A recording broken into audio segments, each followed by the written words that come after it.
today on Beyond 6 Seconds. The definition of becoming indistractable is not that you never get distracted. That's impossible. The idea is that now you know why you got distracted and you can do something to prevent it in the future.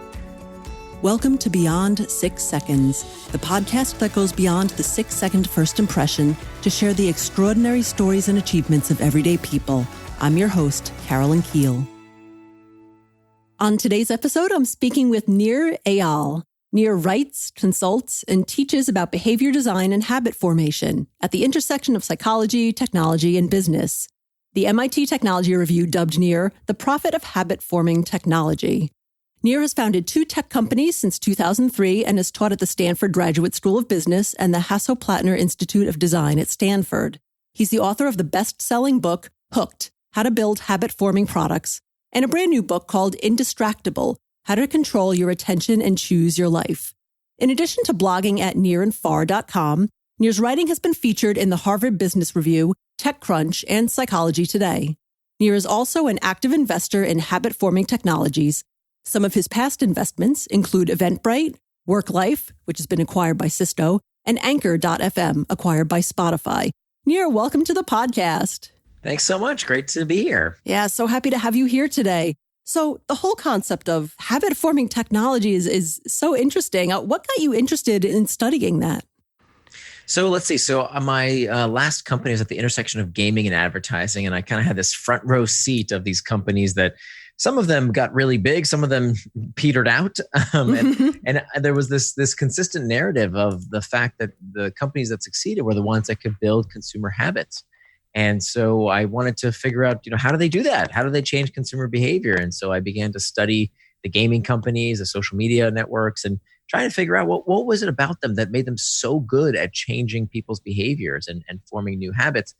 And I looked for books on the topic, and I couldn't find a book that taught me how to build habit-forming products. So I decided to write about it and do my own research about it, and blogged about it for a while, and then got an email from an old professor of mine at Stanford who said, "Wow, I really like your model. Why don't we teach a class together?"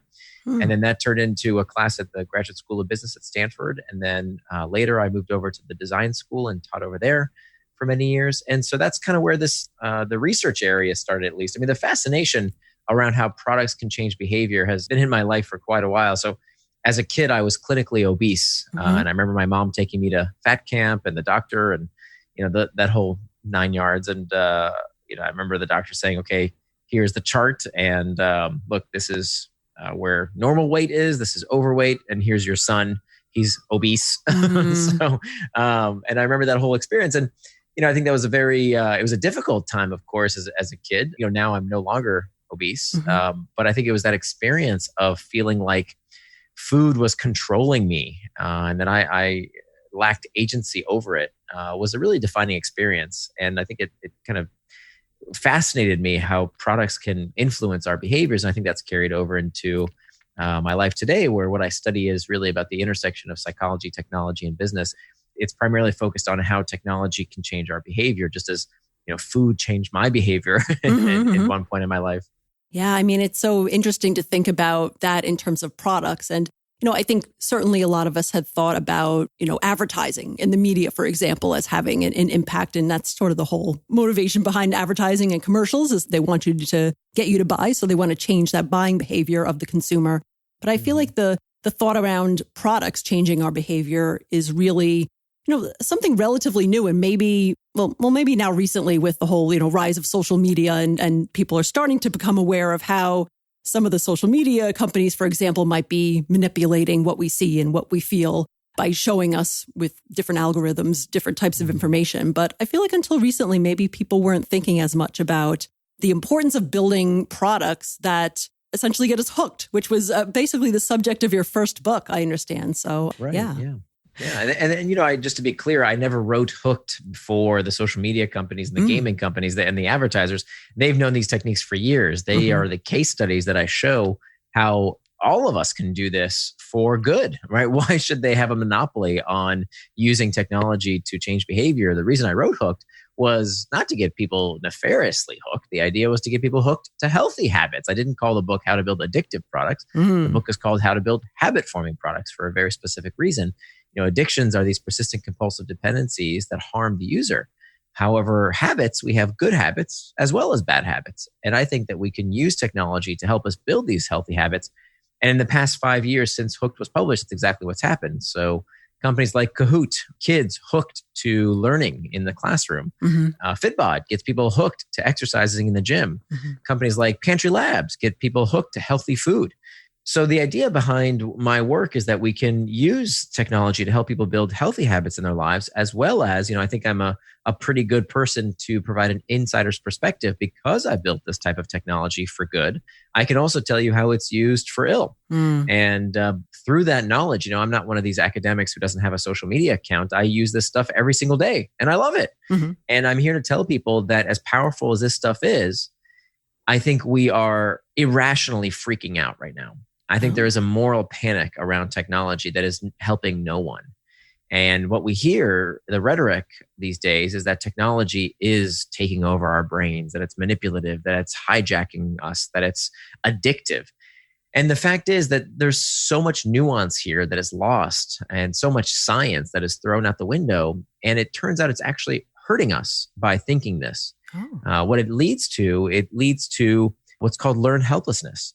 That when we tell people that it's addictive, that it's hijacking your brain, right? Hijacking, that's what they did to us on 9/11. This isn't what happens on your phone, for God's sakes, when we use Candy Crush or Facebook. Right. So we have to start keeping this stuff in perspective, because what's happening is this narrative is so compelling and the media loves it so much because they are Facebook's competitor. Let's admit it, right? That when you click on a headline, whether it's from The Atlantic or from the New York Times, and I publish in these publications, they're wonderful publications. They're in the same business. And a headline that tells you technology is hijacking your brain and it's addictive gets a lot more clicks than one that says, actually, guess what? We can do something about this and it's not that hard. Right. And so I don't want the person who wants a 30-second soundbite of gloom and doom and moral hysteria. I want the person who's willing to think this through, look at the science, and realize that there is way more power in each and every one of us than we might otherwise know. Right. And that's an important point, I think. I agree that there's this general freak out about technology and how it's ruining our lives, ruining our children's development and all that. And, certainly there's a time and a place for our different gadgets and screen time and all different types of activities. But it's true. It sounds like you've studied the science to really see what's behind it and that we actually can have some control over it. And I understand that's what you talk about in Indistractable, is sort of breaking down what's really going on with when we use technology and we sort of feel like we're addicted to it, but we're really not. And you give a lot of great guidance in terms of how to take that control back. Absolutely. Yeah. And it's not that I'm saying that technology isn't addictive. This is where the nuance is very, very important. Technology is addictive. And so is alcohol, but not everyone who drinks is an alcoholic. Sex can be addictive, but not everyone who has sex is a sex addict.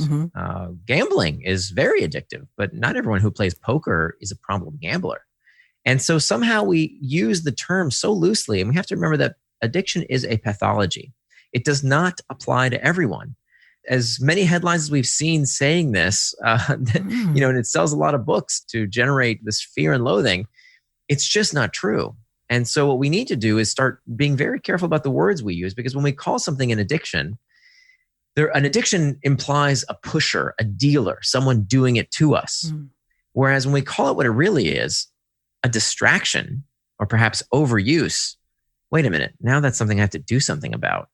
Yep. And that's a bitter pill for a lot of folks to swallow, but that is the truth. That's what's going on. I want that to be an empowering message. I want that to be something that people can look at and say, wait a minute, actually, this isn't all that hard. And the reason I think this is so important to understand is that, as much as we think that we are saddled with all these modern problems like distraction happens to be one of the oldest ailments that we have in recorded history. In fact, Plato talked about 2,500 years ago, he talked about akrasia, what he called this tendency for people to do things against their better interests. I mean, that really is distraction. And he talked about this 2,500 years ago, right? That was 2,500 years before the iPhone, before Facebook, before Twitter, and all these things that we think are so distracting. People were saying how distracting the world is. And so if this is not a new problem, then I think that gives us a lot of hope. Because what we're in right now is a transitory period, that when humans adopt a new technology, that technology often comes, when it's on this scale and magnitude, it often comes with downsides. Paul Virilio, the philosopher, said, when you invent the ship, you invent the shipwreck. Yeah. So of course, there's lots of bad things with technology. And I'm not arguing with a lot of things I think we need to hold technology companies to task for. Election meddling, data incursion, monopoly status. Yes, those are problems. What is not a problem is that these companies are building products so good, we want to use them all the time. We need to stop complaining about that. That's not a problem. That's progress. And so what I want to help folks do is to get the best of these technologies without letting the technologies get the best of us, by realizing that distraction is not about the pings and dings and rings. Distraction starts from within. That fundamentally the source of distraction is the source of all human behavior, which is to escape an uncomfortable sensation. Everything we do is about escaping discomfort. Now, that's kind of that folk psychology will tell you different. Most people will tell you that, wait, isn't it about carrots and sticks? Right. Isn't that what we always heard? Carrots and sticks, pain and pleasure. No, neurologically speaking, it's pain all the way down. That the way the brain gets us to act, this is called the homeostatic response, is by making us feel discomfort that prompts the body to take action. So when you think about it physiologically, if you feel cold, you put on a coat. If you feel hot, that's not comfortable, you take it off. When you feel hunger pangs, you eat. And when you're stuffed, oh, that doesn't feel good, you stop eating. And so those are physiological responses. And it turns out that psychologically, the same thing is going on. When we feel bored, we check Reddit or YouTube. When we're lonely, we check Facebook. When we're uncertain, we Google. And so we have to understand that the sources of our distractions are never the proximal causes. It's never the tool in our hand. It's what's going on inside of us. And the solution, where we really need to start, is to understand how to master these internal triggers, either by fixing the source of discomfort or by learning tactics to cope with it. And so that's really the first step to becoming indistractable. Yeah, that's interesting. And that really does put the onus and the responsibility back on people. And, just because we have the ability to be distracted relatively easily, it seems like it's built into our wiring, but we also have the ability to focus. And it's within our power to do that. Right. As long as we acknowledge that if we don't have mechanisms to deal with discomfort, right? If we keep using our devices and distractions as emotional pacifiers, then we will habituate to always turning to these distractions to satiate our pain. That's the cause and effect relationship that our brain learns. That's how it forms habits. Habits are nothing more than learned behaviors. And so when we reinforce those learned behaviors by constantly reaching for, our pacifier with whether it's email or work or the bottle or whatever it is that we're using to escape discomfort, those habits become ingrained and can sometimes lead towards distraction. Or the opposite of distraction is not focus. The opposite of distraction is traction. Oh. And this is a really important point, because both traction and distraction come from the same Latin root, trahare, which means to pull. And they both end in the same 6-letter word, A-C-T-I-O-N, that spells action. So traction is any action that pulls you towards what you want to do in life, anything that you plan to do with intent. The opposite of traction is distraction, any action that pulls you away from what you want to do, things that you don't plan to do with intent. So the idea here, when you understand the difference between traction and distraction, this makes a lot of things fall into place in our lives and helps us gain control over our attention and what we do every day. By understanding that, look, if you plan to do something, whatever it is, and you do that with intent, it's traction. So for example, in my life, instead of checking social media all day long or checking email because I was stressed, anxious, fatigued, whatever it might be, I was using this as an emotional pacification device. Now I have it scheduled in my day, right? I turned a distraction into traction by making it something that I do with intent. And so the second step to becoming indistractable is about simply planning your day. It turns out that 2/3 of people in America don't keep any sort of calendar. Yeah. Well, that's like leaving a $100 bill in the middle of a Manhattan street corner and then expecting it to stay there. If you don't plan your day, somebody's going to plan it for you. Somebody's going to take away that $100 bill if you just left it on the street. Yeah. And, so many of us, we just leave our calendars wide open. Well, if we leave our calendars wide open, somebody's going to eat up that time, right? It's going to be something that happened in the news or Facebook or email or your boss or your kids. Something is going to eat up that time if you don't decide in advance what you want to do with it. So the lesson I want folks to remember is that you cannot call something a distraction unless you know what it distracted you from. You can't call something a distraction unless you know what it distracted you from, which means we have to plan out our days. And when we do this, this is life-changing. I mean, very few things in my life have had such a positive impact on my work life, on my home life, as this practice of time boxing, where basically what you're doing is you're making an ideal schedule for your week. And the reason you do this is because finally, when you do this, you can look at that calendar and understand what is traction, what is distraction. Traction is anything you plan to do, whether that's I plan time to meditate, watch TV, watch Netflix, pray, take a walk. It doesn't matter. Those are acts of traction. Anything that is not that is a distraction. What this also allows you to do is to sync your schedule. So my wife and I would constantly have fights because of household responsibilities that were not done. And it turns out this is a very common problem in dual income heterosexual households.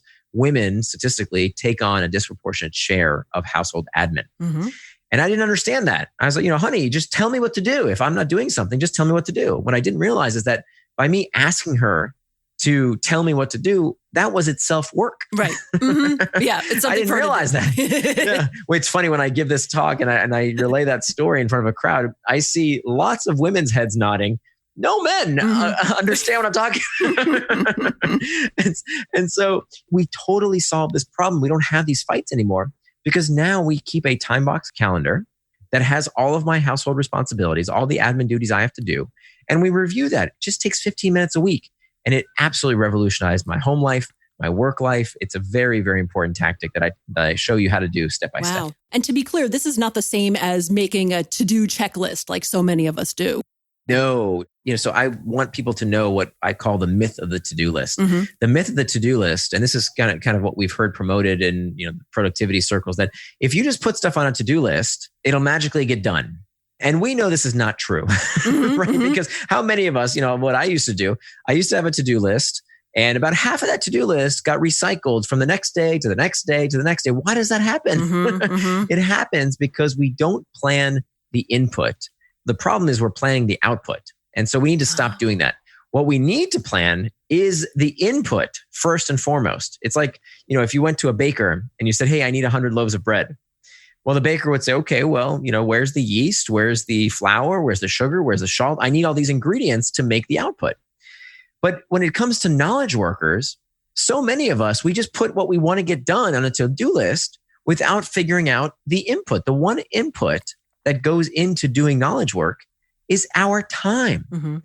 And so that's why we have to plan the input, not the output, because there are too many exogenous factors to the output. If you say, today I'm going to finish my presentation, well, you got to get the numbers from Jimmy in accounting, and you got to get the graphics from Joanne, and you got to there's all these exogenous factors. So don't plan the output. Don't say every day, I'm going to finish that presentation. I'm going to finish that big job. I'm going to do that thing I said I'm going to do. No, just plan the time. I am going to spend 1 hour being indistractable, working on this task. That's all you can do. I had this experience in terms of falling asleep. For a while, I had some pretty bad insomnia. And I said, I'm planning the time, right? Didn't I? I said, I'm going to get 8 hours of sleep. So here I go. I'm in bed.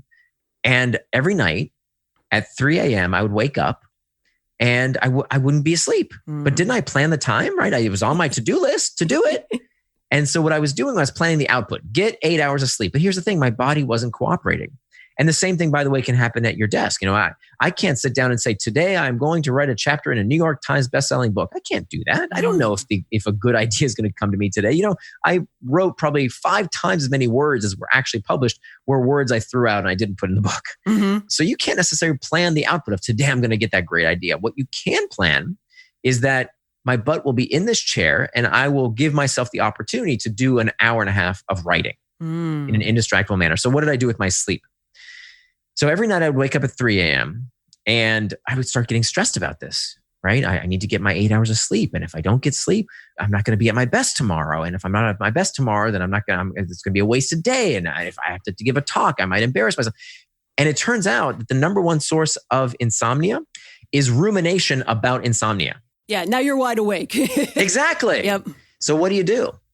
Well, if you realize that your only job is to give yourself the opportunity to do the output, meaning you've just planned the input and you don't worry so much about the output, just plan the input, not the output, you begin to relax. And so here's what I would say to myself at 3 a.m. when I found myself awake, I would tell myself this simple mantra: the body gets what the body needs.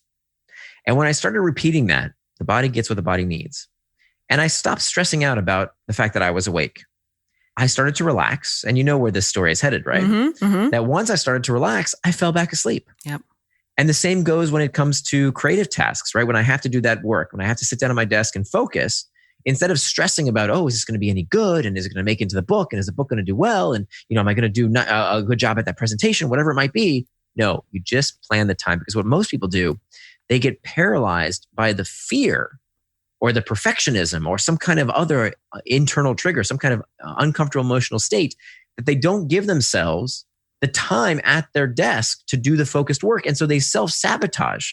So the one thing you can control is your time. And that is an absolutely critical ingredient to doing your best work and living your best life. That's such a great point. Yeah, it resonates with me, especially because I have to do some writing this weekend and I'm already starting to stress about when I sit down to write and 10 minutes later, it's like, oh, I want to check my phone. It's like, no, I got to get back, got to focus. So I think time boxing and just trying to set that time aside and not stress about, am I going to write an awesome piece of work? And, it's literally just trying to get that traction, as you said. Right. So the first step is to, I feel this every day when I sit down to write. Writing is hard and it's full of these internal triggers, right? Is this going to be good enough? It's, you're stressed, you're anxious, maybe you're fatigued, all kinds of uncomfortable emotional states. And so the first step has to be, how do you cope with that discomfort? Do you have a habit of, let me just Google this one thing, or let me just check that quick email, or let me just, I want to see what's going on in the news real quick. I'll just check Twitter for 5 seconds, whatever it might be.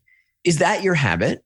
Or do you have a better habit to cope with that discomfort in a healthier manner? And so I tell folks step by step, I use all kinds of techniques, from acceptance and commitment therapy to reimagining the task, reimagining your temperament, all of these techniques that we can use to make sure that we are dealing with those internal triggers in a healthier manner that leads us towards traction as opposed to distraction. Then, of course, we have to plan the time. And then the third step is that we have to make sure we hack back the external triggers. So this is more the common sense stuff around the pings, the dings, the rings, all of these things that can prompt you towards distraction as opposed to traction. So we want to get rid of that stuff, right? So some of this is kind of common sense. And so I devote a little bit of time to this, but not very much. With the conventional advice is, turn off your notifications, delete these apps that don't serve you. Yes, you should do that. But this is common sense. Of course you should. That's kindergarten. But what folks don't realize is that these external triggers are all around us in ways that they don't appreciate. For example, the open floor plan office. Oh, yeah. Huge source of distraction. Yes. So what do you do about that?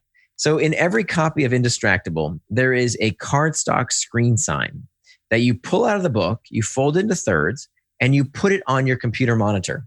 And this screen sign in bright red says, "I'm indistractable, please come back later." And so what you're doing is you're hacking back the external trigger of other people potentially distracting you. So I tell you how to hack back the open floor plan office, how to hack back meetings. Oh my God, what a tremendous waste of time meetings can be that don't need to be called. And it turns out that many times the reason they are called is not because it's to get anything done, it's because somebody wants to hear themselves think out loud. Right? Huge waste of time. Emails. Oh my God. There are studies that found that between email and meetings, the average knowledge worker only has about an hour and a half to do everything else they have to do. Oh, yeah. An hour and a half. That's all we get. And so where do we do focused work? You know where we do it. We do it at home. We do it on nights and weekends. Yep. And our health pays the price. Our relationships pay the price. Our families pay the price. So for knowledge workers and people who are working, doing the corporate job or whatever, I could imagine some people saying this concept of time boxing is all, that's all well and good, but, I don't have control over all of my time. Like my boss could just come in and ask me to do something, or some emergency could come up in the morning and I have to deal with that. So what's the point of trying to schedule out my time? What would you say to that? Yeah. So here's the thing. There's a central trust compact that is made between employers and employees. And that trust compact is, I will give you my time and you will give me money. Now, if you want to work 60, 80 hours a week, go for it. You should know what kind of profession you're getting into. So if you want to work on Wall Street, you just need to be prepared for that. If you want to start a tech startup, that's the name of the game. Okay. So if you have allergies, you may not want to be a forest ranger. Right. That's kind of the environment. So you need to know what you're getting into. I have no problem with that. What I have a problem with is the bait and switch, is when we take a job with an employer and we think we're working 40 hours a week, except for the fact that we need to do another 20, 30 hours on nights and weekends. That's a lie. Okay. We're not getting paid more.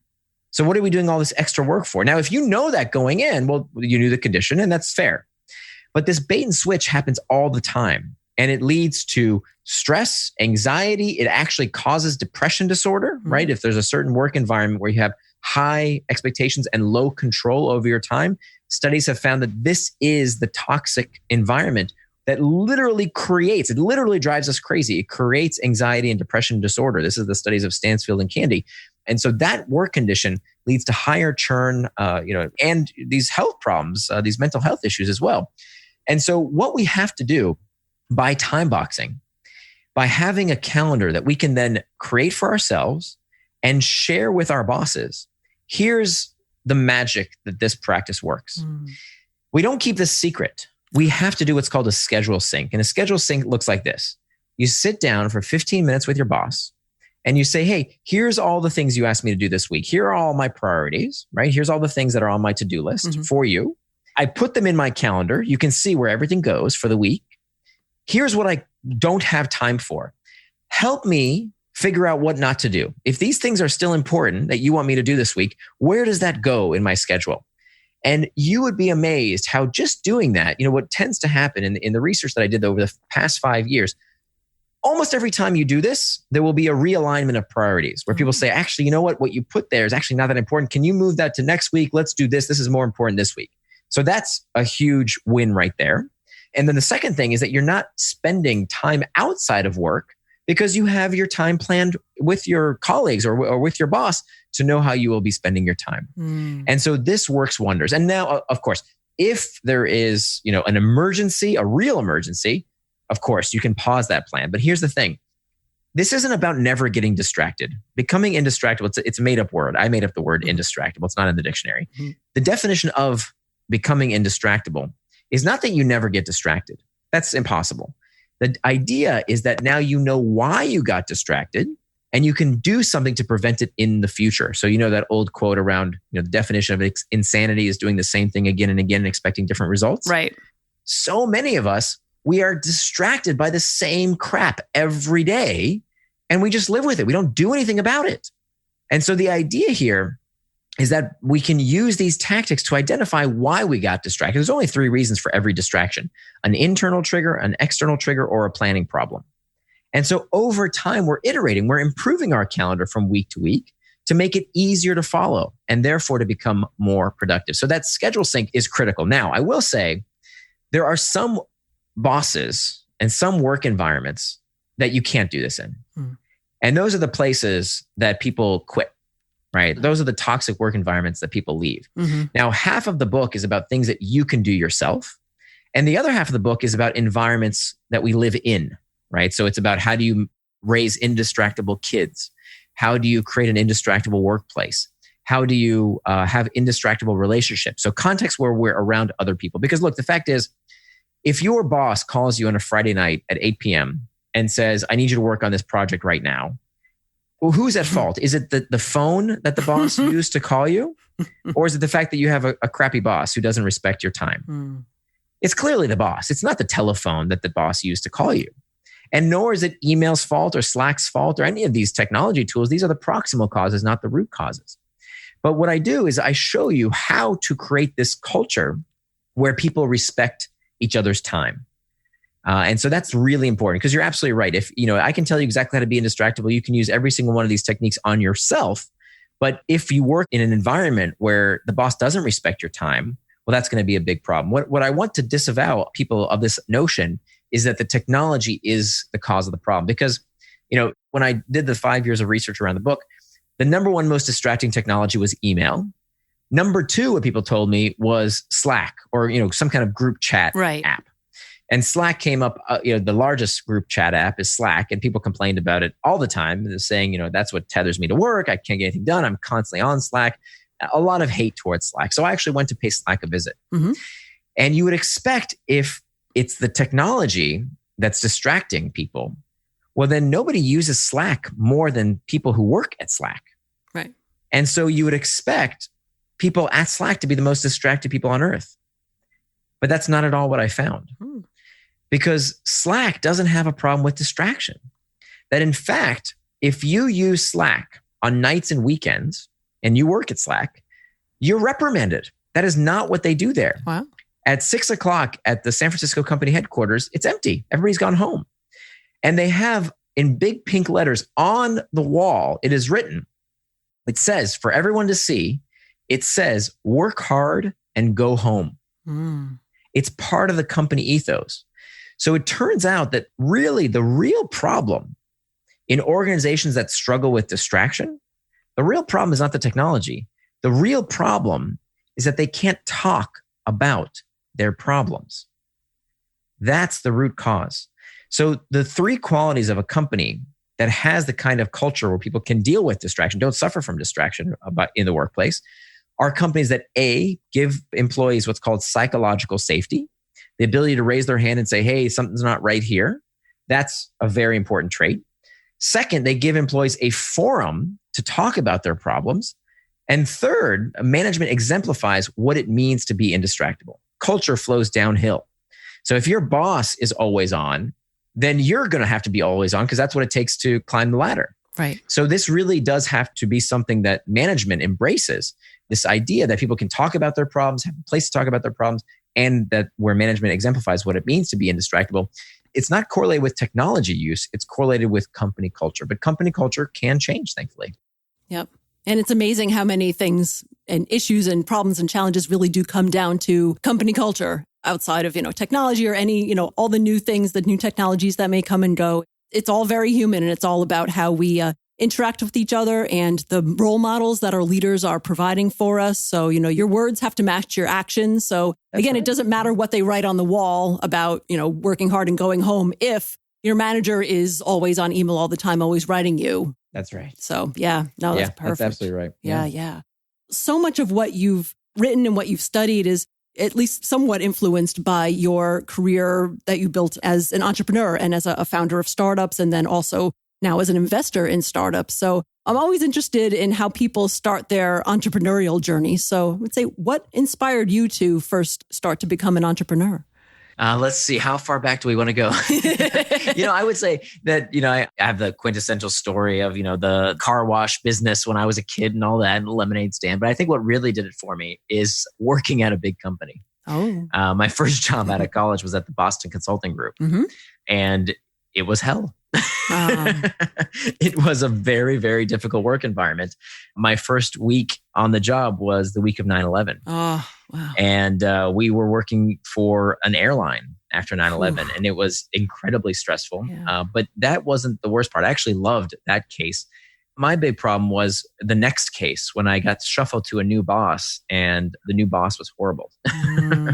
And, back then, BCG was kind of known for having a very hard-charging, always-on company culture, which is funny because this whole story comes back full circle. In fact, that Indistractable, in my new book, I actually profile the Boston Consulting Group as this case study in a company that was able to change its culture. Because when I remember being there, it was a very, very hard-charging place where you were just expected to always be on. That was just the way things were. Until a researcher from Harvard Business School came by the name of Leslie Perlow. And Leslie Perlow, she wrote this book called Sleeping with Your Smartphone. And she had this challenge for the people at BCG. She said, what would happen if everyone in one case team of just 8 people was allowed to have one predictable night off per week? Okay, PTO, predictable time off. One night to go out with your spouse or go to the gym or go to your kid's basketball game, whatever it is that you wanted to do. What would that look like? And people said, no, we can't do that here. We're in the client services business. We have to be always on. We have a distributed workforce, all the excuses. So she said, look, what if a client came to you, right? You're a strategy consulting firm. What if IBM or, Delta Airlines or somebody came to you and said, hey, this is the challenge. Give everyone one night off per week. So they said, okay, that's a frame that we can work with. And they started talking about the problem. And they actually figured out the problem of distraction, and they figured out how to give people predictable time off very quickly. It wasn't that big of a deal because they gave people psychological safety and a forum to talk about their problems. What was fascinating, a couple of things happened after Leslie Perlow worked with BCG. One, they discovered that when they started talking about this problem of distraction and people felt psychological safety to talk about their problems in the workplace without fear of getting fired, they opened up about all kinds of other stuff. All the unmentionable things no one's allowed to talk about in the workplace, suddenly they could talk about how they weren't serving their customers as well as they could, how the product could be improved, how, all of these things that weren't discussed because people were scared. Yeah. And so when people felt, safe to talk about the problem of distraction, they now felt safe to talk about all kinds of other things. So that's the one huge insight. The other one was that from one case team, one group of 8 people, this case team, the performance not only improved, the employee retention was so much better than the average that today the entire company practices this. They all have these meetings to talk about predictable time off. And it's just a great case study in how a change in culture can start small. When you don't have to be the boss to implement this kind of change, you can start very small, and how it can permeate throughout an organization. And hopefully it permeates throughout the world. That's fascinating. And of course, it's not just about, to the point of your story, it's not just about giving that one night off. It's also at the same time building that forum to share your issues and the challenges that are coming up, as well as that psychological safety. And I feel like that's just so much easier said than done. So I'm curious about how they did that, because usually you can't just flip a switch and say, okay, it's safe to talk about stuff. So how did they do that? Right. So it starts by becoming indistractable yourself, right? So first set the example, use the screen sign that I talked about earlier, use these tactics, show people how much better your performance is when you become indistractable. That's the best thing, right? The proof is in the pudding. If you can show people how much more productive you are by making sure that you have time to do your best work by focusing on one task at a time, that's the first step. So that's what the first half of the book is. But then the next thing is to start small. It can be one colleague at a time. In the book, there's a discussion guide in the back. And so, you don't have to be the one who convinces people to change their ways. That's what I've spent 5 years researching. So, sometimes telling someone, oh, wow, this is a great book, check it out, or having a company book club, or, making this part of the discussion. That's what I'm hoping to facilitate, is just starting the process of having a discussion around this. Because the fact is, nobody likes the status quo. Nobody likes being interrupted at their kid's basketball game and always feeling like they're tethered to their device. That's not something even the boss really enjoys. So it turns out we don't have to live this way. That when we talk about this problem, it benefits us in so many ways. And so the idea is to make change within yourself, then make change within your teams, then make change within the broader organization. It does take time. Yeah, that's great. And it sounds like anybody really can help to affect this change, but especially if you're a leader of teams or a leader of people, because people are always watching their leaders in organizations. So if you role model that behavior and your words match your actions, then you can have an even larger effect on the people who work for you. Absolutely. Oh, if you're a manager, then there's no excuse. You can affect change much more than someone who isn't in a management position. Absolutely. Fantastic. So you have that experience being an entrepreneur that I guess grew out of actually working at a traditional, more corporate consulting job, many, many hours. Obviously, now you are very focused and studied on habit forming technology. And now, additionally, you are also an investor in other businesses. So I'm just curious, what kind of things do you look for? Probably besides, do they use some sort of habit forming technology? What do you look for when you want to invest in a business? Yeah, so I use what's called the GEM framework. I'm an active angel investor. And so when I see a company, a startup that I'm interested in investing in, and I've done probably 24 investments so far, including Eventbrite and Anchor, which is sold to Spotify, a few other companies that have done really well. I think every single one of the companies I've invested in has gone on to raise institutional capital. And what I look for in that very early stage when I find a company is I look for 3 things. And this is called the GEM framework. I think it was Reid Hoffman who first developed it. And the GEM framework stands for growth, engagement, and monetization. That every product needs to have these 3 things: growth, engagement, monetization. So growth is, how do you acquire customers profitably in a way that the customer lifetime value is greater than the cost of acquisition? So that's, strategy around growth. Then you have engagement, meaning how do you bring people back to use the product and keep them, whether it's in a SaaS business, if they're, they have to use the product in order to continue to pay for it every month, whether it's engaging with a particular app or website or service, whatever it might be. And then monetization, right? How do you support the business with some kind of monetization plan? So I typically look for 2 of the 3 with a plan for the third. And that third is typically the monetization component. So if they can tell me how they can acquire customers, that's the growth.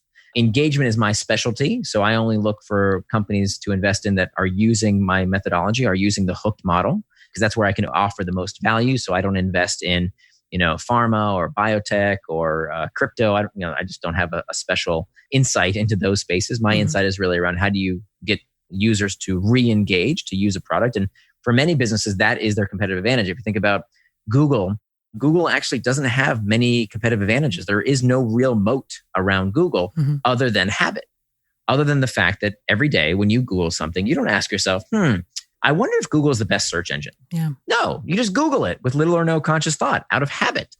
And that's the tremendous power of habit forming products, is that we don't even consider the competition. That's the competitive moat of building a habit. And so if you are able to do that, that's a very enviable place to be from a business perspective. And so I look for those companies that need a habit, whose business model needs a habit in order to serve their stakeholders, their shareholders, and of course, their customers. Oh, fascinating. And do you usually come in as an investor like in the very early stages or sort of mid-stage or sort of how do you find those diamonds in the rough? I guess the GEM framework is sort of a really strong way to do that. Yeah, I'll usually come in when there's a very, very early stage product. So, maybe the beta. No, I don't usually come in on the paper sketch stage. Once in a while I have, but most of the time it's, customers are using some sort of product at very early stage. And I see the potential for how it could be a habit forming product. That's really, really cool. And of course, it has to do good, right? Yeah. Oh, that too. There's many businesses I will not invest in. So I don't work with alcohol, tobacco. I don't work with any business that exploits people who are addicted. So I won't work with gaming companies or machine gambling. Not that I'm ethically opposed to these businesses. I just don't want to work with them because many of these businesses exploit people who have the pathology of addiction. And so I don't think that's ethical. No, definitely not. Nir, I really enjoyed talking with you today about your entrepreneurial journeys and your new book and just all the study and expertise that you're bringing now to the business world and to the rest of us around the roots of distraction and what really builds those habits and the control that we can have over them. So I understand Indistractable, I think that just came out. I mean, we're recording in end of September, but it just came out a couple weeks ago. Is that right? Yeah, brand new. And it's doing great. It's available wherever books are sold. And if you go to my website, there's a free video course as well as an 80-page workbook that we ended up cutting out of the book because it just got too long. That's available. It's all complimentary there at indistractable.com. So it's IN, the word distract, ABLE, indistractable.com is where you can get all that bonus content. Perfect. And so, is that the best way for people if they want to get in touch with you? One, obviously to learn more about your new book, but to, maybe learn more about your writing and some of the other work that you do? Yeah, either indistractable.com or my blog is Nir and Far, and Nir is spelled like my first name, NIR. So NIRandfar.com. Awesome. So I'll put those links in the show notes as well so people can have easy reference to them there too. Awesome. Thank you so much. Thank you. And, as we close out, is there anything else that you'd like our listeners to know or anything else that they can help or support you with? I appreciate it. I mean, I think really the message I want to impart to folks out there when it comes to struggling with distraction is that, this is something that everyone deals with. But I think mastering distraction, becoming indistractable is really the skill of the century, right? It's a macro skill. If you can be the kind of person who does what they say they're going to do, that is such a competitive advantage in the marketplace in terms of if you're an individual performer, if you work for someone, you want to be the kind of person that people can depend upon. And you want to be the kind of person that can depend upon themselves, right? We would never want to lie to our family or our friends, and we don't want to lie to ourselves either. If we say we're going to work out, we need to go work out. If we say we're going to work on a big project, we need to do it. And being able to be that kind of person, to live with personal integrity, is really the skill of the century. And what I want folks to know is that we can do this, that we need to stop believing these myths that we're somehow being controlled. It doesn't help us, that in fact, we can get the best out of these tools without letting them get the best of us. Absolutely. It's definitely within our reach, and buy the book and you'll find out how to do that.